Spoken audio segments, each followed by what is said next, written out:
the holiday weekend, a long holiday weekend. What which holiday? follow. There's a legal holiday, Martin Luther King Day. It's a Monday. Oh, the 18th. Yeah, I think it's the 18th. it's the 18th. Yeah. There he is. Okay. Okay, everybody.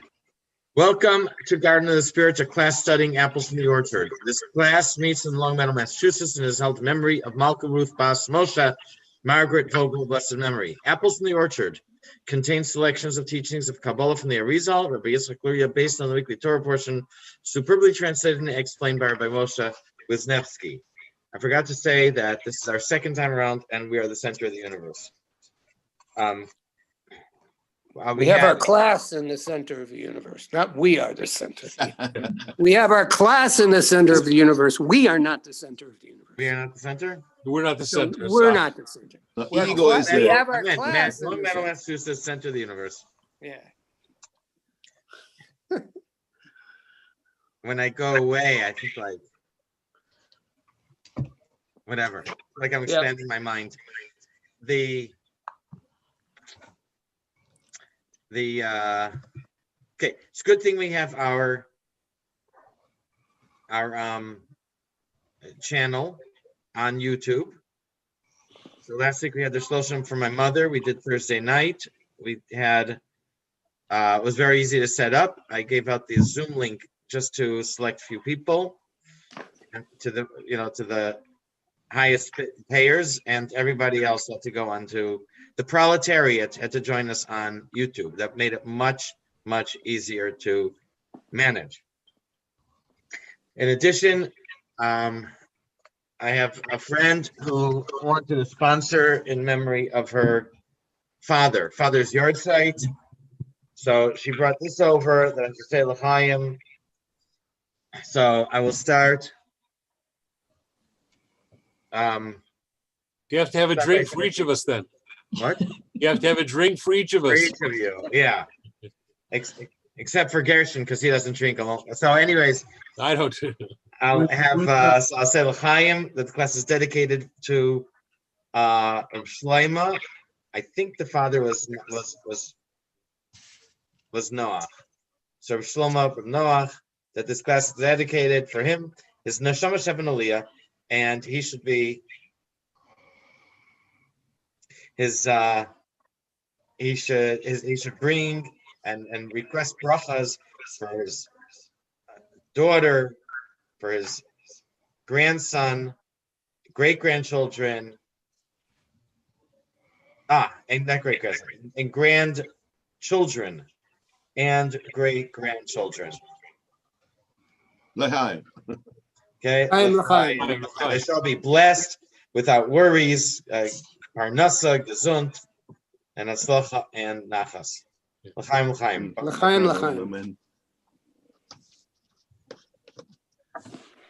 Okay.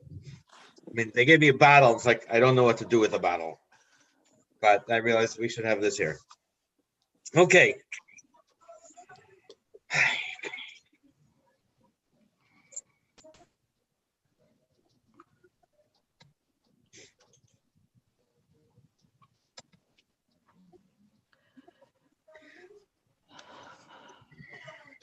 Jim, can you see, Alan, can you see it? Yes. Just checking. Yes. All right. So now we usually speak of Hashem's name that it equals. So one of the things that's amazing from everything that we're learning here is how nothing is insignificant. No detail is insignificant. There's so much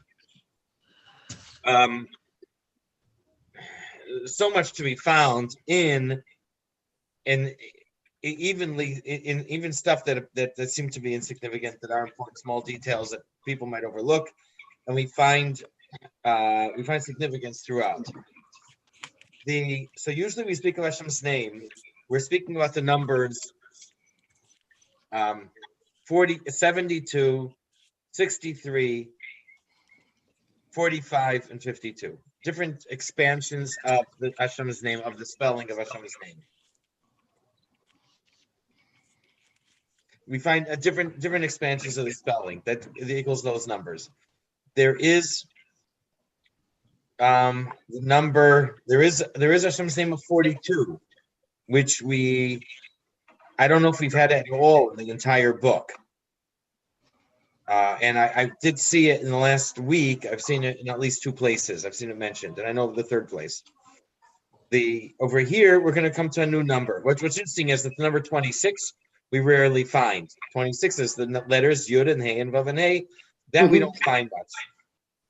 Here we're going to be introduced to a new number of Hashem's name, which is 24. Okay, it's not connected with gematria. We're going to see later how it is connected. But and where we get the number 24 from. But for now, we're going to look at the 24 as a third of 72. 72 is chesed, benevolence, and the 4th of the spheres. Ches and the Ches Samach Daled 8, 60, and 4. It sounds like there's some feedback coming from someone's computer. I'm hearing that too. Yeah, it sounds like that's what it's from. Might not be a bad idea to mute. So that's where we get the 72 from. And 72 divided by 3 is 24. So we're going to find, if 24 stands for Hashem's name, we're going to find that there are 3 instances of Hashem's name found within this concept of chesed, of the first of the Ze'er Anpin. Right away, we're going to find a connection here in the story of Eliezer going to the well to find a wife for Yitzchak, because we're familiar with the story, and Rivka comes by, and the Torah speaks about her pitcher. It mentions it a number of times. She had the pitcher carrying it on her shoulder, and then she let it down into the water, and she poured from the pitcher, and so on. So pitcher is Kad Chaf Daled, which is 24. So right away here, there's big significance to the number 24, to the story, through the pitcher that Rivka uses to bring water from the well. So one thing we'll find is that chesed is divided into three sets of 24. It's not clear why. Maybe it says it. Maybe I'm missing it. But it is 3 sets of 24. So what we're going to find is that full chesed shines during the time of the Beis Hamikdash. During exile, 2/3 are gone, and only 1/3 remains. 2 cheseds are gone, and 1 chesed remains during the Galus. We're on page 116. Alan, would you like to start?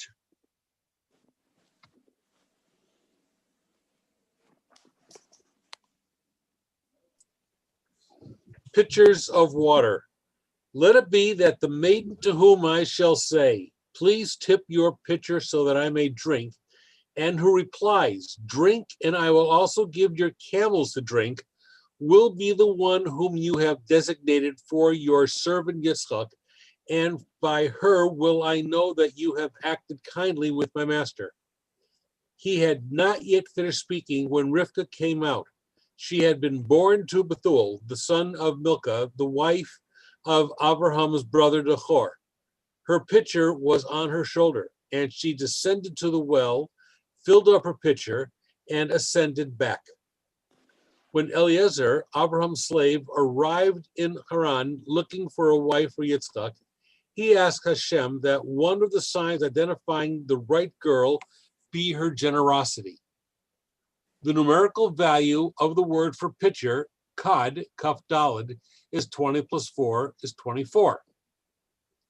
As you know, Chesed of Tiferes is divided into 3 parts, each of which is alluded to by the number 24. By By Tiferes, the Arizal is presumably referring here to the full partsif of Zeranpin. The numerical value of Chesed is 72. Chesed is Ches Samach Daled, 8 plus 60 plus 4 is 72. 72 divided by 3 is 24. During the exile, Chesed of Tiferes possesses only one of these three 24s. In the future, the temple will be rebuilt and the missing two 24s will be restored.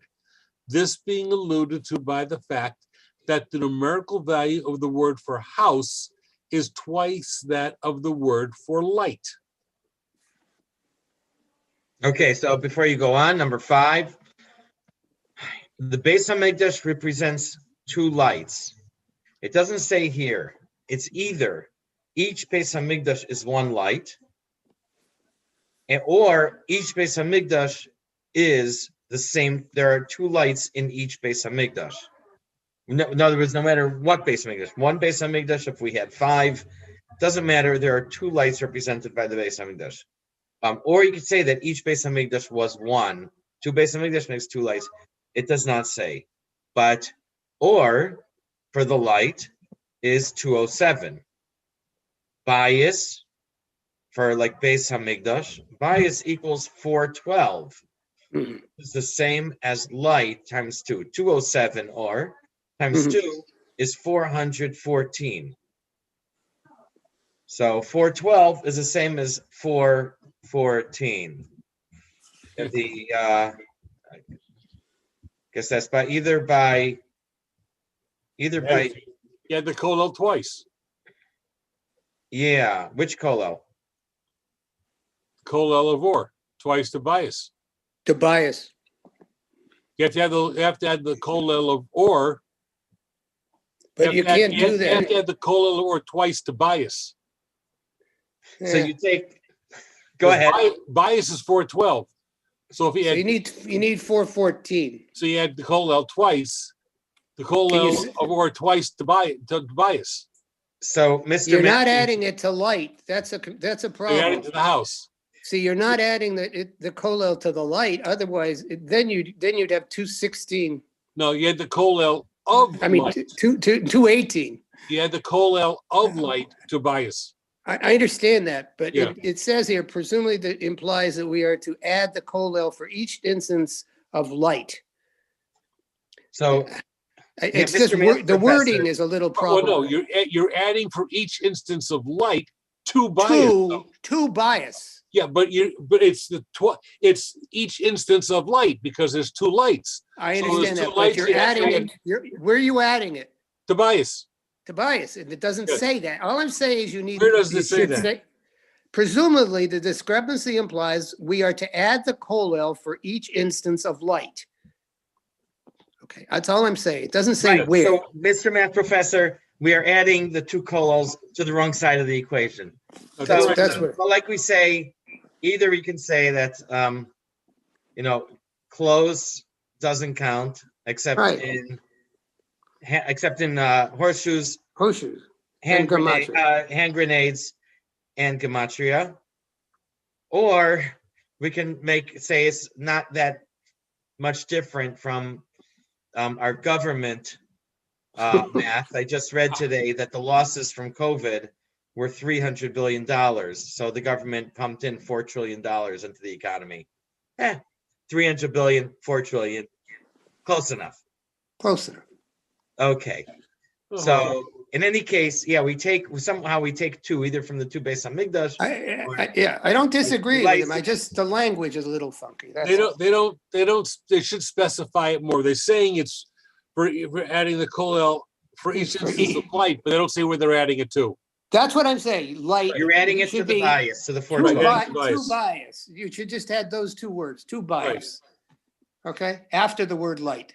Right. Then it makes more sense. Okay, so go ahead and read the fine print, Alan. By Tiferes, Center of the page, the temple. The temple is the house of Hashem. The term for temple in Hebrew is Beis HaMikdash, or house of the sanctuary. The numerical value for the word for house, bias, is 412. Bias is base unit tough, 2 plus 10 plus 400, 412. The numerical value of the word for light, or, is 207. Or, which is aleph vav resh, 1 plus 6 plus 200 is 207. And 2 times 207 is 414. Presumably, the discrepancy implies that we are to add the kollel for each instance of light. It should say 2 bias. Right. These 2 lights refer to the 224s missing from Chesed of Tiferes, when the temple, the house, is in ruins. Right. Okay. The 2 lights. 1 minute, let me put this in.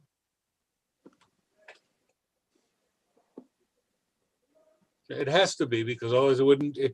It doesn't make sense unless it's that. It has to be It that. is that. Yeah, it is that. There's no question it is that. So it's just, I want to make sure that you notice that it's not the usual, that the Right. kollel is getting added to the wrong side. Yeah, of we the understand. table. We understand that, but it Yeah. doesn't work unless you do it this way. Right.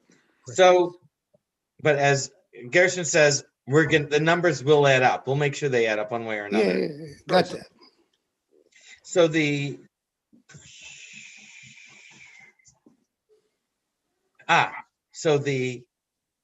2 lights are missing during the time of Golus. The two of the 24s are missing during the time of Golus. But when the Beis Hamikdash is here, then we have 3 24s. We have a full we have Chesed in full force. All 3/3 of Chesed are there, and otherwise 2 of the thirds are missing from Chesed. Like now, like today. So it's potentially 3 cycles because of the 3 phases of the 6,000 years, right? We're in the third phase now. With the last phase. Yeah. And we're still in exile. We're still in the lack of chesed right now. And hopefully, as soon as we're coming soon, then temple will be rebuilt and the chesed will be all in full bloom. God willing. God willing. Okay, yes. So now we're going to find this Chaf Dalid, which over here is a picture. We're going to find it elsewhere. It says in Yeshaya chapter 54. So we see this, that the other 224s that shine at the time of the Beis Hamikdash in another pasuk as well.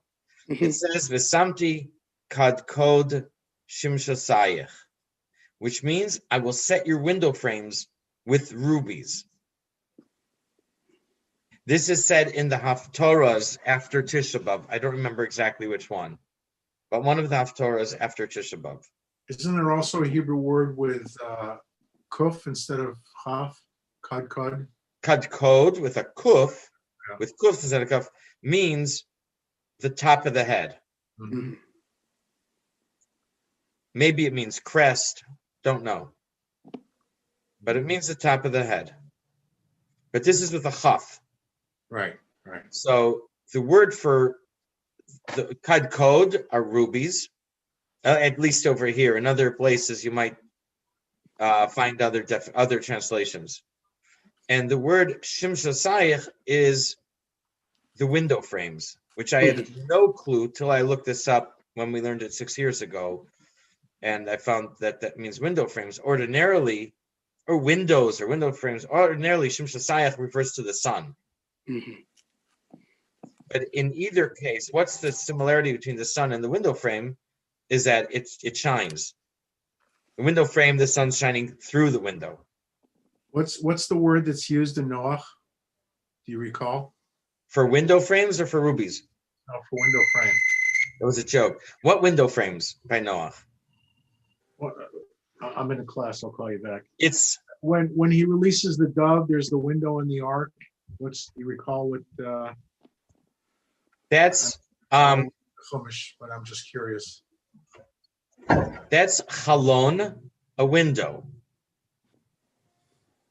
when it says in Eschalon, what I thought you were referring to was by Noach, it says that the windows of heaven opened up, and over there it uses a very unusual word. It uses the word arubos.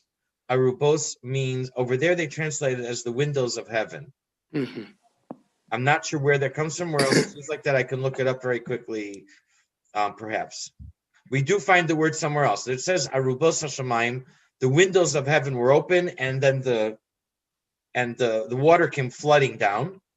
The same word is also used in reference to the coming of Mashiach, just like this line, "V'samti kad kochim shasayach," I will make your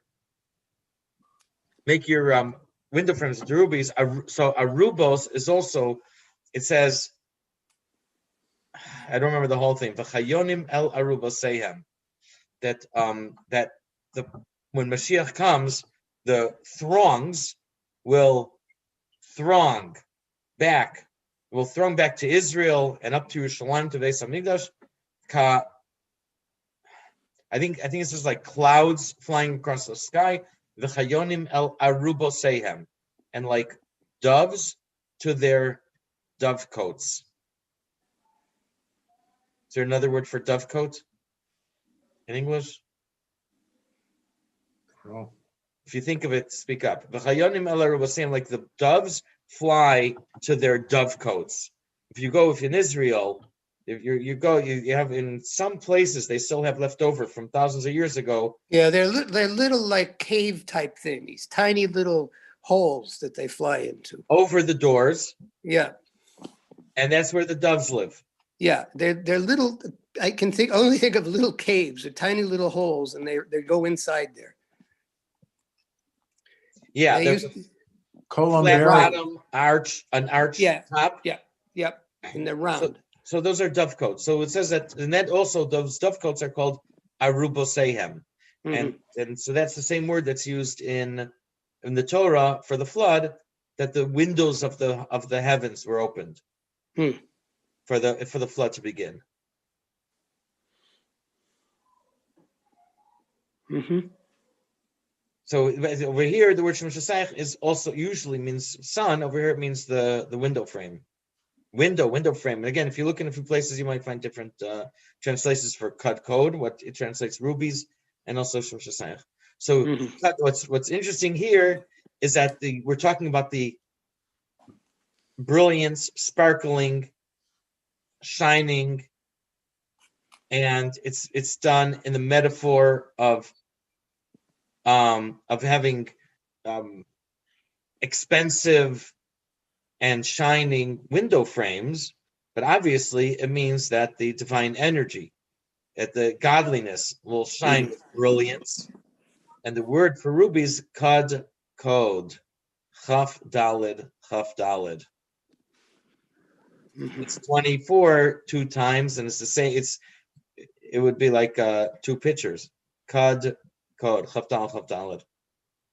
So this also shows the idea that when Mashiach will come, we're going to have this double 24 will be restored and will shine. So that's another place where we find this same idea of the double 24s. And there it's open, talking about Mashiach. Okay, Jim, would you like to continue reading? So this is the mystical meaning of the verse, "I shall set your window frames with ruby." The word for ruby, chad chod, kaf dalid, may be seen as the word for pitcher, chad, which is kaf dalid, doubled. This verse is part of a prophecy of the restoration of Israel's former glory that will be part of the messianic redemption. Thus, the ruby window frames allude to the restoration of the 224s that are missing during the exile to Chesed of Tiferet. So now we can understand that Rivka, who's coming with a pitcher to bring water for Eliezer and his camels and the camel drivers, Mhm. She's involved in an initiative to restore the 224s to the world, to bring Mashiach, to bring the world to the permanent era of Mashiach. So now here he connects it to the levels of Kabbalah. Rivka obviously corresponds to Nukva, the last of the spheres, and a feminine aspect of the emotions. The Torah says she arrived at the well with her pitcher on her shoulder. Here we interpret it metaphorically, that one pitcher was in her head, another on her shoulder. The shoulder, is the barrier between the emotions and the intellect, corresponds to Yesod of Ima. Remember, so the head is the intellect, the torso is the emotions. If she's putting it on her shoulder, that means that it's the lower point of intellect, or Yesod of Ima. And what Rivka is trying to do is to restore the two missing 24s and bring Mashiach. Jim, go ahead, bottom of 117. It follows that Rebecca, who is synonymous with Nukva, has one pitcher that is 24 inside her head and another pitcher that is 24 above her shoulder, which is where the Yesod of Ima terminates. One moment, Tio. When it says 24, what it really means is a portion of chesed. Yes. That she's got a third of chesed in her head and a third of chesed above her shoulder. Okay, Yes. Go ahead. In this imagery, Rebecca Nukva is seen to be bringing two 24s back to the Chesed of Tiferet, which is Zeranpin, which signals the end of exile. The text of this... One moment, 8. When it says Rivka carried the pitcher on her shoulder and lowered it into the well, it refers to all three 24s of Chesed being restored. Yesod of Ima joins with Nukva. So Yesod of Ima obviously is just above Ze'er Anpin. Nukva is just below Ze'er Anpin. Both Ima and Nukva are feminine components. So they have a direct line, in a sense. They have something in common that leaves Ze'er Anpin out. So here we're going to talk about Ima joining with Nukva. And he's going to say that the words ascend and descend are interchangeable, because if you're at Ima, at Bina, at Ima, then you're going to descend. If you're from at Nukva, you gotta ascend. So it says basically it's the same concept, whether it says descend or ascend. Okay, go ahead, Jim. The text of the passage of the Torah, understood mystically, is referring to the moment of redemption. When the pitcher on Nukva's shoulder will descend to the Yesod of Ima, although Nukva must ascend in order to reach the Yesod of Ima, this ascent is called a descent, because the light of Ima descends to her. Nukva only received her lights as reflected lights, as mentioned elsewhere. Yesod of Ima is the drive of the intellect to actualize itself. It thus is the point where intellect is transformed into emotion. It feeds Ze'er Anpin and Nukva. In order for Nutfa, the parts of expression, to rejuvenate Ze'er Anpin, the emotions, it must return to its mother, the intellect. Okay, so basically we're talking about the feminine components, Ima, feminine component of intellect, and Nukva, feminine component of the emotions. Now at 9. You have too many S's in chesed there. How many? You want me to put 4 or 5? I think only one.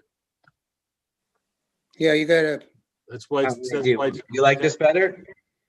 yeah. Yeah. about that? No, No, I don't want They were cheese. teased.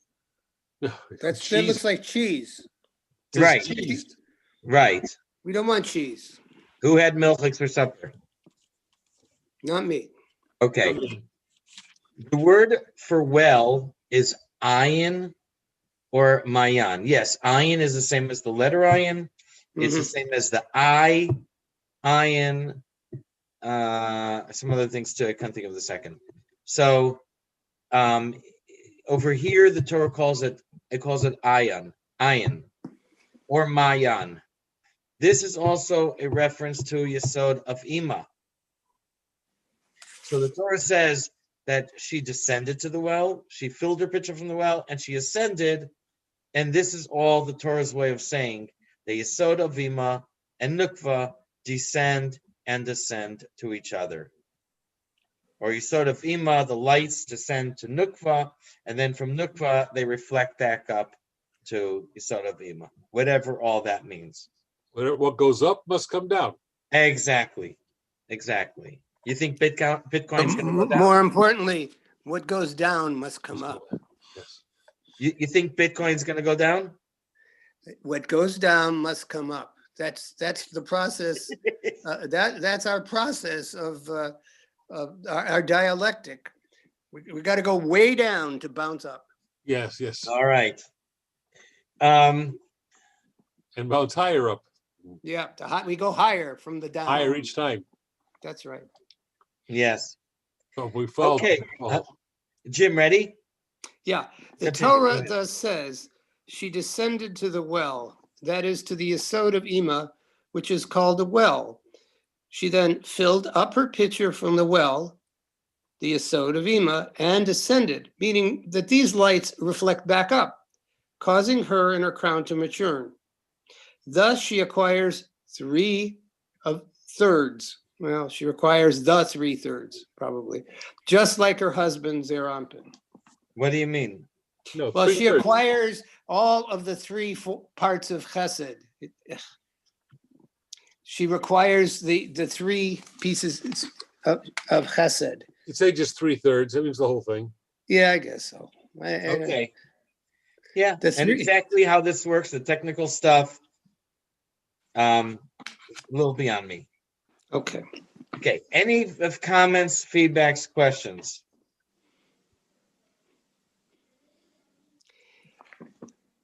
What's the linkage between the word well through ayin and ayin as an I? I can take a guess. Because I have my thoughts. I'm interested in hearing yours. Okay, yours are probably a little deeper than mine. For me, it just may refer to an opening, an aperture. But go ahead. Well, it's often been said that the well of the soul is through the eyes. Okay, what does that mean, well of the soul? It's the depth of a person, how deep you can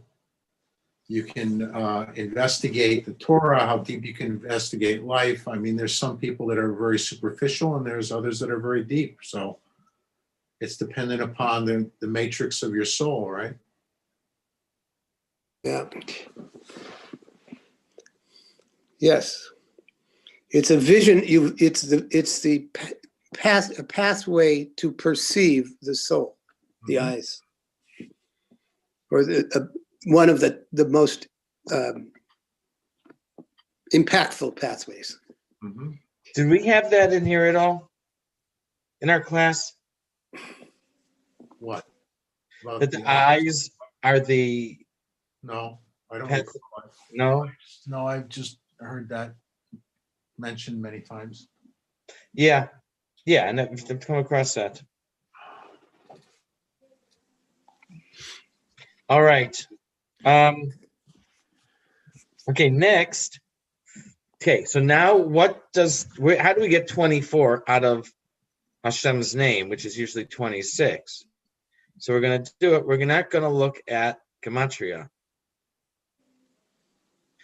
In the vision of Yechezkel, it says the backs of the angels were covered with eyes. Mhm. I know I looked this up about a month or two ago. I don't remember if we had it here or I saw it somewhere else. We had this. I came across somewhere. Yeah, we had this someplace. So it says that their backs are covered with eyes. Hmm. This can be understood to mean that each stroke of each letter of Hashem's name contains 3 eyes. And if you look at the top of 119, so the Yud is considered 1 stroke. There's 3 eyes on it. 3 eyes in it. Yeah. Oh, those are eyelashes. Okay. The Hey, so their Hey has 3 strokes. Each stroke has 3 eyes. Total of 9. The Vav also has 3, just 1 stroke. And the final Hey has, again, 3 strokes for 9 of these eyes. Interesting. Interesting. Yeah. The eye of Horus. Yeah.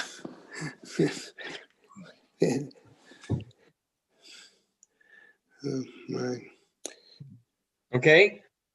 Okay. Garrison, would you like to continue? 118 at the bottom. Now, regarding these 3 pictures, that means 24s, each one refers to another name, Habaya. For there are 3 names, Habaya, depicted with eyes, each one of which is drawn with 24 circles, giving a total of 72, the numerical value of Chesed, as mentioned elsewhere. Thus, each picture is another name Habaya, meaning that there are 3 names Habaya here. In the vision of Ezekiel, the angels are described as having backs tall and frightening, for the backs of all 4 were covered all over with eyes. In the Zohar, this verse is interpreted as referring to the backs, that means the separate strokes used to write the 4 letters of the name Habaya. Each stroke is depicted as being formed by 3 eyes, as depicted in the picture. Every stroke 3 eyes and 3 eyelashes. Look at that. Yeah. We see here 3 eyelashes. Yeah, we see here that the 4 letters of the name Habaya are formed by 8 strokes, each here depicted as having 3 eyes, giving a total of 24 eyes. Right. Thus, although we usually associate the name Habaya with the number 26, its numerical value, we see here that structurally it can be associated with the name 24. Mm-hmm. These 3 names Habaya are 3 shades of creative energy used in the restitution of reality being described here. Okay. The following section refers to the story of Elijah, the prophet, and his contest on Mount Carmel with the prophets of Baal. In order to demonstrate the falseness of this idol, Elijah assembled the people and told the prophets of Baal to prepare an offering to it, while he prepared an offering to Hashem. Everyone agreed that if one of the offerings would be devoured by fire, it would indicate that the deity to which it was offered was the true God. Try as they might, the priests of Baal could not get Baal to devour his offerings with heavenly fire. When it was Elijah's turn, he first had pitchers of water poured on the altar to demonstrate that the fire that was about to descend from heaven was indeed from heaven and not the trick he was performing. Mm-hmm. He poured so much water on his offering that it spilled over and filled the trench he had dug around the altar. Okay, thanks. So before we read inside, the story, as it says over here, is in the Malachim Aleph, the Kings 1, chapter 18 and 19. It is also the Haftorah that we read for Parsha Kisisa. Usually, Kisisa, we have a different Haftorah because of the 4 Parshas on the month of Adar. But if it's a leap year, then we'll usually read the Haftorah, the story of Elijah and the prophets. We just read it the last time. Which last time? This In previous class? CISA. We read this very famous dramatic story. I mean, a year ago. Yeah. Okay. I remember because I did it. No, I didn't remember that I did the Haftorah last week. Yeah. And after I saw that I wrote down that I did the Haftorah last week, I still didn't remember that I did it. So good for you, Rudy, that you remember that. Very Well, dramatic. You can it's remember not last good for a year, young man, you know. Yeah, he can. He can remember. I couldn't remember. I did it last year. You remember when something's that dramatic. Something important, something real important, you remember, sure. Rudy, what do you have for breakfast this morning? Oatmeal. Okay. Supposed to say you don't remember. The events leading up to the Haftorah are incredible. The showdown between Baal and Elijah. Yahoo. Yes, Mm. but correct. But the events leading up to it, the background, Jezebel. Jezebel. The horribleness of the death of so many beautiful prophets and teachers, and the corruption of our own people. Ugh, It's like current events. just like current events. Oh. It's like we were talking yesterday in class. Get off the fence. You know, you play out this supposed role of practicing the process, and then you play out the role of absolutely rejecting the process. Pick one. That's right. So here it is. Can't have your tuchus on two chairs at the same time. Right. Right. This is right. You had your class last night, right? By Wilfred. Yeah. That's what we're referring to. And I added in some things, but he didn't use it. Oh, The okay. give me a second. Okay. So we had in the period for about 400 years or so, 350, 400 years after we went to the land of Israel, we had mostly a very decentralized structure where the people were responsible for themselves locally. The leader usually it was by default that they became leader. It was a very unusual era, and with exceptions, was a strong, very good time for the Jewish people in Israel. And at the end, they said we would like to have a king like everybody else. Shmuel was very upset. Hashem wasn't happy. We said, give them the king. And we see that the kings, how it led to just a total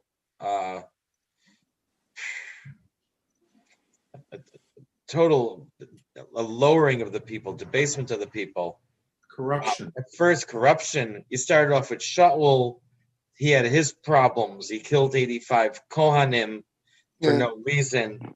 You had David was a fine king. Was the model king, except he had one fault, and Hashem said, one mess. Hashem said, okay, that's it. The kingdom will be split. And after his son Shlomo, right after his son Shlomo, they split off. You had the northern kingdom of Israel. The northern kingdom had a chance. They could have done very well. And the king decided to build a wall on the southern border and not allow people to go to the Beis Hamikdash. And because he was worried that they would kill him when they saw that that King David that the king of David's line would be ahead of him. And so built a wall on the southern border, and he put up two bulls or calves, one in the south, I think it was Basel, and the other one in the north. Offhand, I don't remember. The one in the south, one in the north. And he had sentries who wouldn't let the people pass. And he changed the date of the holiday from Sukkot, the 15th of Tishrei, to a month later, 15th of Cheshvan. And he totally destroyed the Jewish people. Mishnah says he doesn't have a share in the world to come. and the people rejected everything, and especially over time, and that's why the 10 tribes were exiled. Yep. About 250, 300 years later or so. The 100 years before the southern kingdom of Yehuda, we have, at the time of Eliyahu, the people largely rejected, and this was Eliyahu's mission. He was here going to Achav and Jezebel. The people rejected the teachings. I think it's written somewhere, and you know that he put to death many of the prophets. Yeah. Ovadia was his Yeah. minister who Yeah. protected them, and many of the, and I think it says that there were only 7,000 people among this nation, among this country in Israel, that were still committed to Hashem. Amazing that Jewish people survived that. Mm. Rudy, they didn't survive it. Well, we're still here, right? We're here. The 10 tribes were lost. Well, there's some of those folks, we're all part of the same tribe now. That's part of the process. From the 10 tribes, did people from that country, did they survive? Yes, they did. Yes. But in the simplest, As a practical circumstance, they don't tribes have were exiled. independent existence. And today they're somewhere maybe in Afghanistan, India, or further east. Yeah. On the Uyghurs. I don't know. Or within us. Okay. That's why we It does can't say tell. that the prophet Yirmiyah went and brought back some of them. Yeah. But in any case, you think about it, just in the simplest terms, those 10 tribes were lost. And today is what remains is what is from Binyamin and Yehuda and Levi. I mean, when you think about it, there's idolatry and then there's Baal. I mean, it's just, to me, it's just reprehensible. It's unfathomable. It's incredible. And Ahab exists and Jezebel. Unbelievable. They exist even in English literature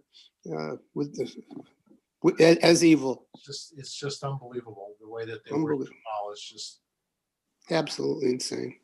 Life doesn't change. No, it doesn't. It doesn't change. Not at all. So this was Eliyahu's challenge, and so we know the story. He challenged the prophets of the Baal, 450. There is no Mount Carmel. Carmel is a mountain range, but here it talks about Mount Carmel, and they prayed. They did their dance. They cut themselves, and nothing. And Eliyahu only teased them, and then Eliyahu. Oh, he set him up.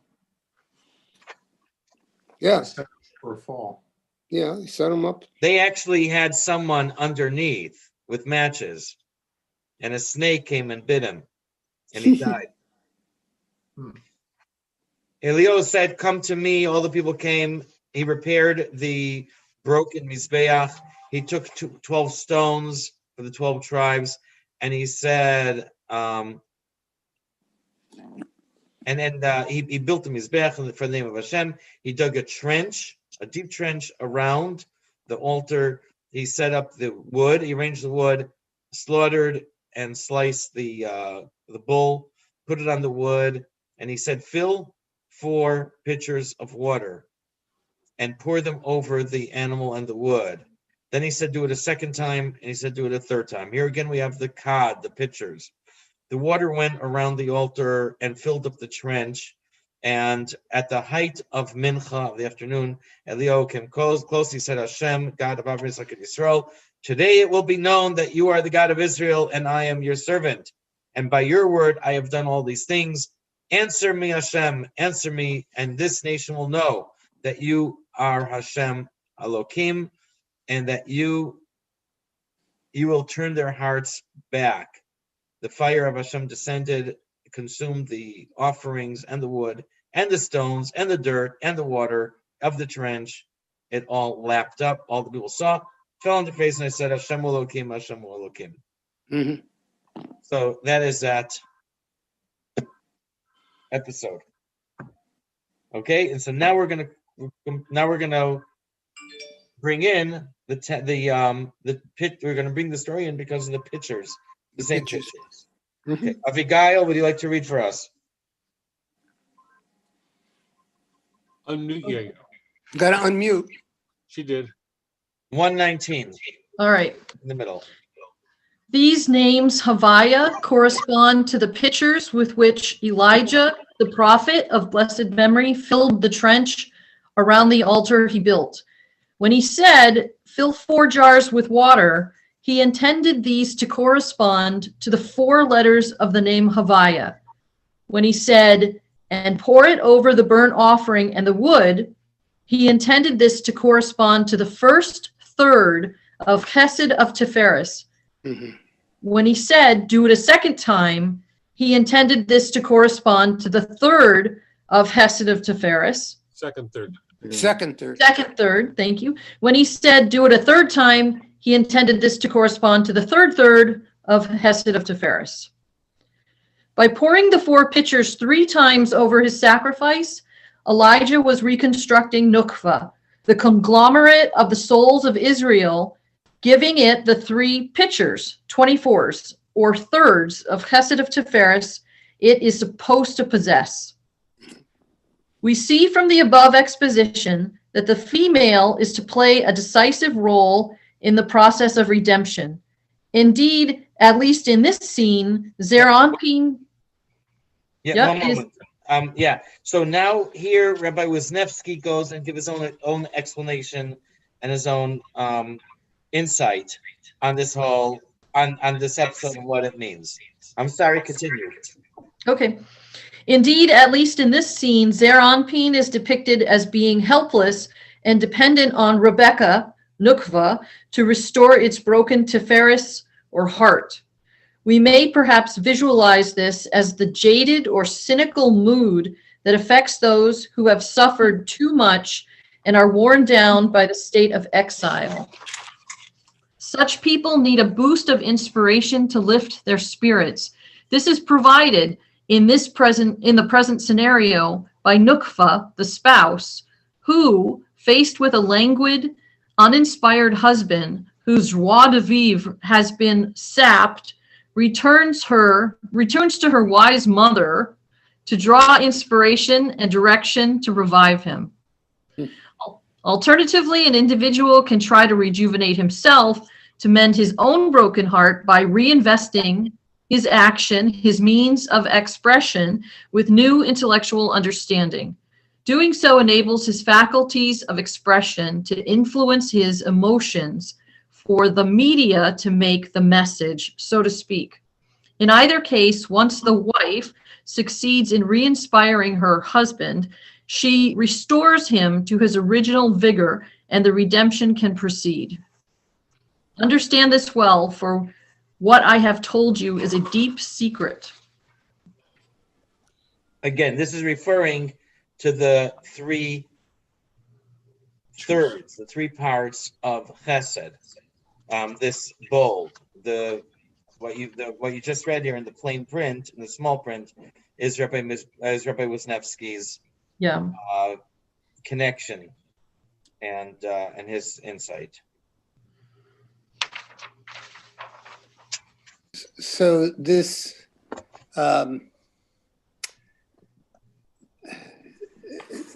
this reinvigoration, this rejuvenation, this process of essentially reviving your mate or the zeranpin or the emotions. Really, they're the emotions. We talk of them as male, and I know I'm separating zeranpin from nukva, but I'm doing it in the Zoharistic way. We can talk about it that way. That process is unbelievably lacking, in my opinion, and obviously the roles can be reversed because that's what footnote 24 says. And it calls out for the feminine process of this world to reinvigorate the place where we are, where the masculine process is. I sometimes I know that the wisdom of Sarah, which was also where the miracles happened in her tent and continued on with Rebecca, Rivka, is so called for in this time to reinvigorate this world and bring us closer to redemption. And I'm hopeful that the feminine aspect of our people will stand up and pursue this. And it's so lacking, and it needs to be there. That's just my 2 cents.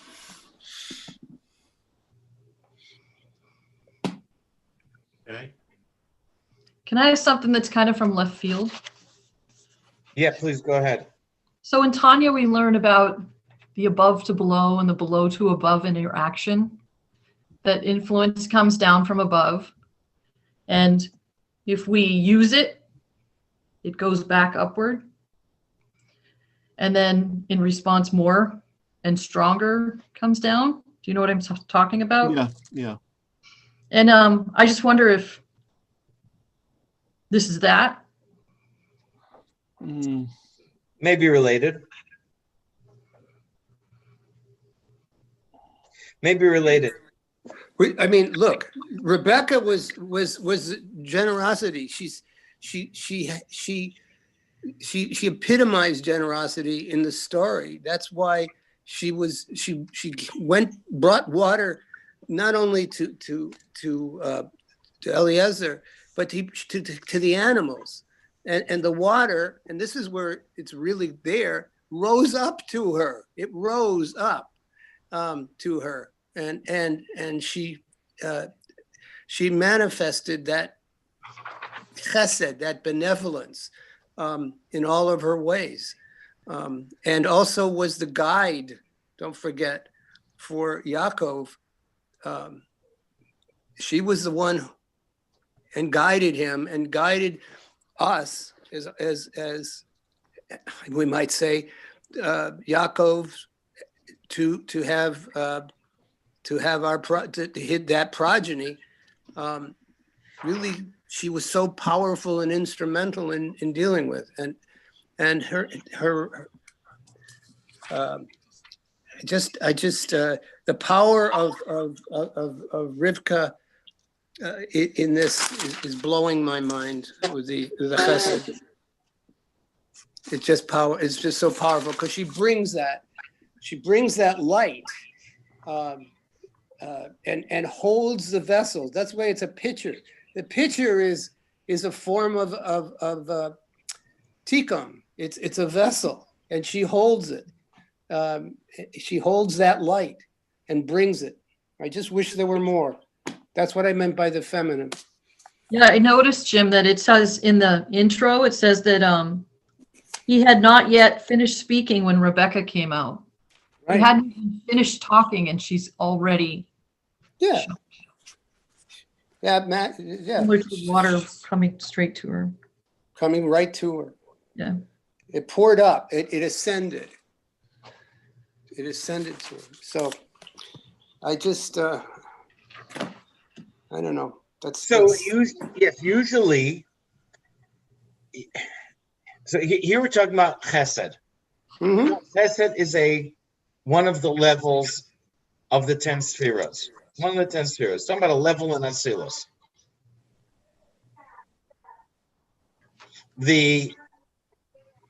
Over here, it's being expressed in a very practical, physical way in this world, where Rivka is performing this great act of chesed, of kindness.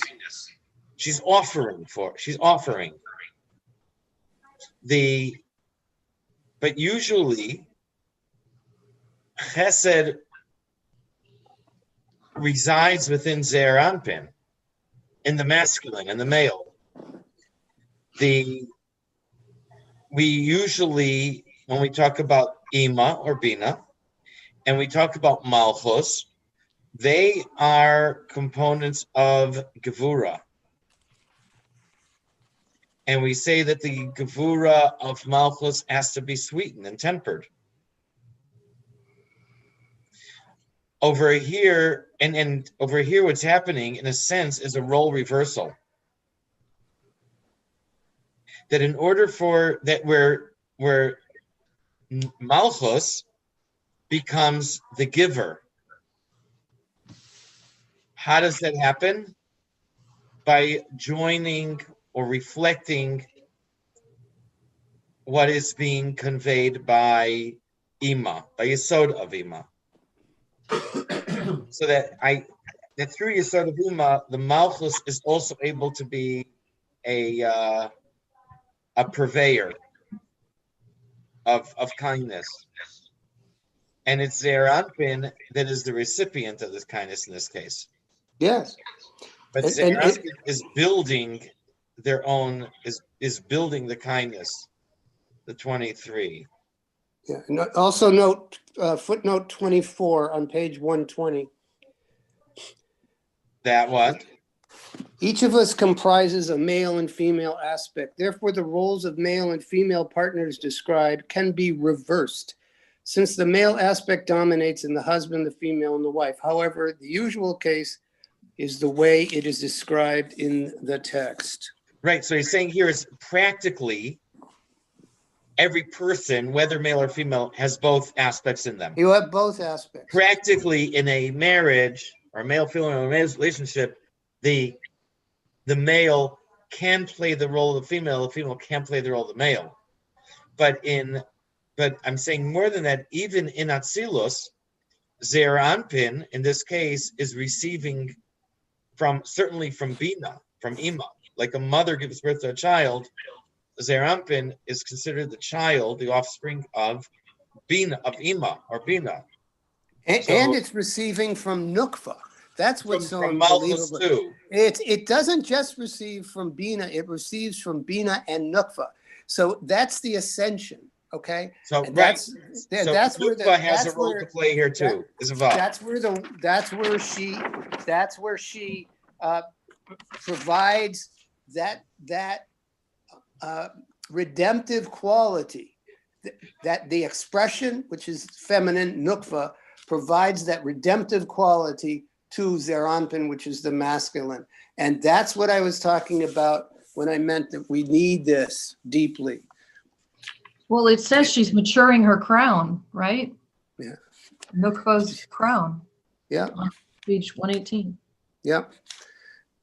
And she I understand the play of Gevura and all that, but here there's these great figures like Rivka, who is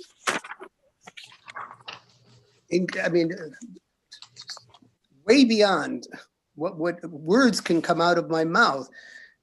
She brings this to Isaac and continues that light, I said, from Sarah, and is so responsible for Jacob separating from Esau and the creation of the Jewish people and the tribes.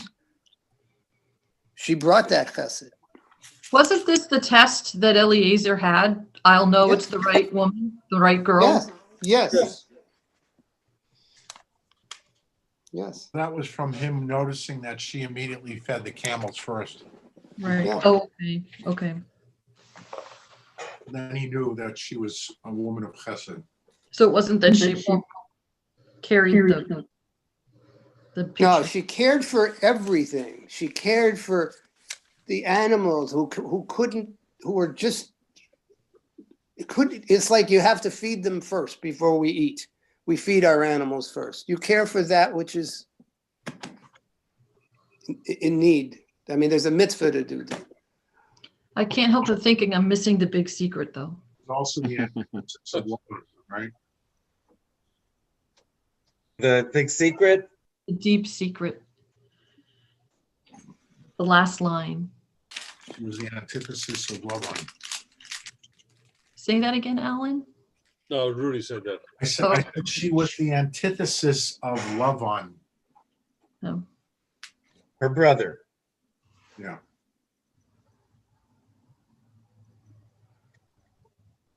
This idea, if anyone wants to say, go ahead. But the big secret is that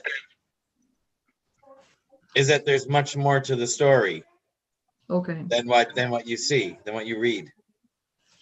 That she was actually building a foundation of kindness, of the type that only exists when the Beis Hamikdash is standing and when Mashiach will come.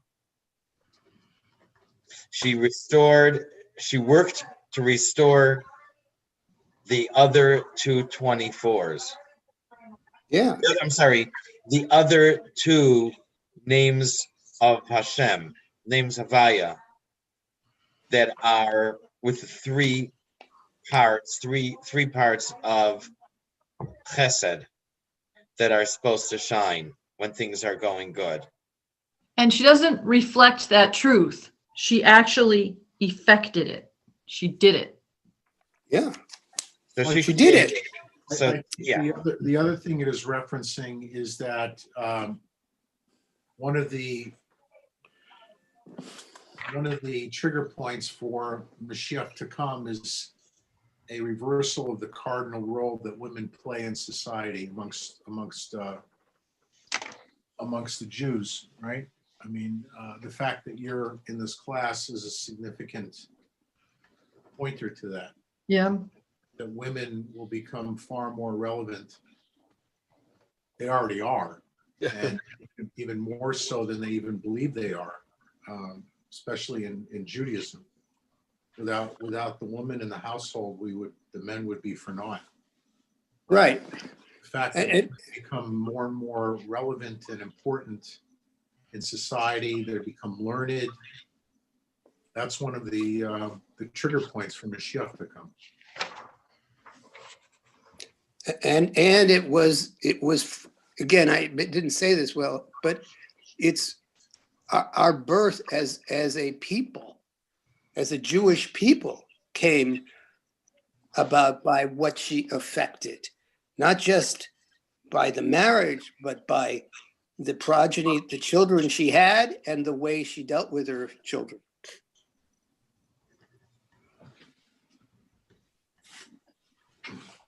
you know, we often think that there are certain things that are beneath us. We'll say, "Why do you need me to do it? Just I'll give you the money. Go hire somebody." Mm.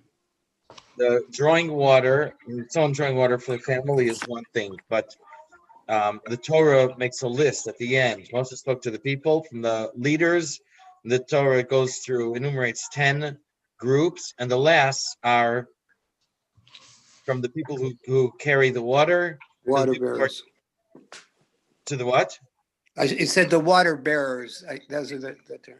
To the ones who carry chop the wood. Yeah, and the wood choppers. So